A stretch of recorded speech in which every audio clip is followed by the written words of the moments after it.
दोस्तों, क्या आप जानते हैं फैक्ट्री में पार्ले जी बिस्किट कैसे बनता है और पार्ले जी बिस्किट में ऐसा कौन सा इंग्रेडिएंट्स मिलाया जाता है जिससे यह इतना टेस्टी बनता है? और क्या पार्ले जी बिस्किट में अंडे मिलाए जाते हैं? और क्यों पार्ले जी बिस्किट को गेहूं के आटे से ही तैयार किया जाता है? और एक पार्ले जी बिस्किट को तैयार होने में कितना वक्त लगता है? तो चलिए बिना देरी के इस वीडियो को शुरू कर देते हैं।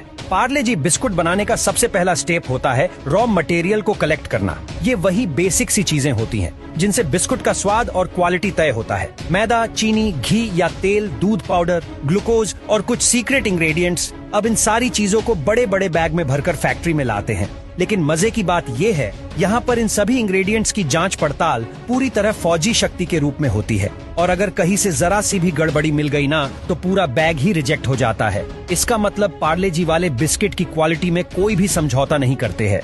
इसके बाद वर्कर्स इन सारी चीजों को लेकर बड़ी बड़ी मिक्सिंग मशीनों के अंदर डालते हैं, क्योंकि इस स्टेप में बड़ी बड़ी मशीनें अपने आप फिक्स क्वांटिटी में मैदा, चीनी और बाकी सारी चीजों को अंदर डाल देती है और यह मशीन देखते ही देखते कुछ ही सेकंड्स में मिक्सिंग करके एकदम शानदार आटा तैयार हो जाता है। आटा तैयार होने के बाद इससे बेलने का टाइम आता है। जी हाँ, फैक्ट्री में लगे ये बड़े बड़े रूलर्स होते हैं जो कि आटे को एकदम पतली और बराबर शीट में तब्दील कर देते हैं। ये शीट्स इतनी परफेक्ट होती है कि एकदम स्ट्रेट और स्मूथ होती है। फिर इसी शीट को मशीन पार्ले जी के आइकॉनिक शेप में काटती है, वही रेक्टेंगुलर शेप जिसके ऊपर छोटे छोटे डॉट और डिजाइन बने होते हैं। तो अब बारी आती है पाली बिस्किट को पकाने की। इस प्रोसेस में मशीन से जो ये छोटे छोटे बिस्किट कटकर निकलते हैं ना, उसे सीधे कन्वेयर बेल्ट पर भेज दिया जाता है। अब कन्वेयर बेल्ट इन सभी बिस्कुट्स को सीधे ओवन के अंदर भेज देते हैं।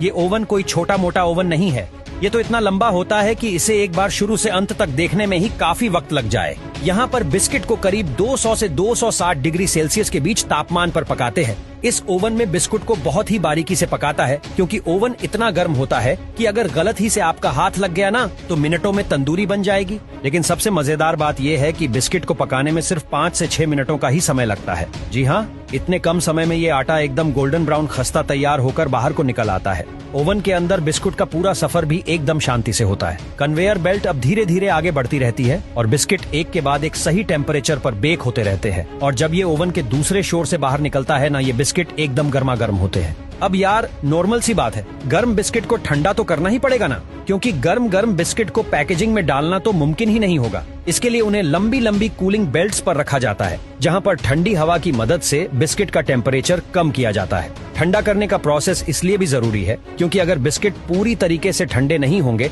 तो पैकेजिंग के दौरान ये टूट सकते हैं। अब ठंडा करने के बाद आता है क्वालिटी चेकिंग का प्रोसेस। ये बहुत ही स्ट्रिक्ट स्टेप होता है। ये स्टेप खुद मजाक नहीं है, क्योंकि इसमें हर एक बिस्किट को अच्छे से चेक करते हैं ताकि बिस्कुट का वजन बिल्कुल सही हो।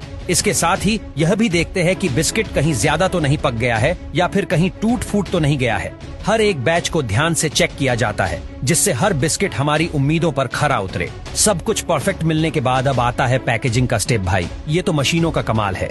इसमें बिस्कुट अपने आप कन्वेयर बेल्ट पर जाता है और ऑटोमेटिक गिनने जाते हैं। फिर उन्हें बड़े ही स्टाइल से पार्ले जी के फेमस पीले रंग वाले जो पैकेट्स होते हैं ना, उनमें पैक करते हैं। पैकेजिंग इतनी तेज होती है कि 1 सेकंड में सैकड़ों पैकेट्स तैयार हो जाते हैं। ये मशीन इतनी सटीक और इतनी ज्यादा सुपरफास्ट होती है, ना कि जैसे किसी रोबोट की तरह। ये काम करते हैं बिस्किट का एक एक पैकेट बिल्कुल नया ताजा और बिना किसी गड़बड़ी के ही तैयार होता है। इसके बाद अगला स्टेप होता है यहाँ से इन पैकेज को गोदाम में पहुँचाना। फैक्ट्री में इन्हें ट्रकों में लाद कर पूरे देश में भेजते हैं। चाहे शहर हो या गाँव हो, पार्ले जी हर जगह पहुँचता है।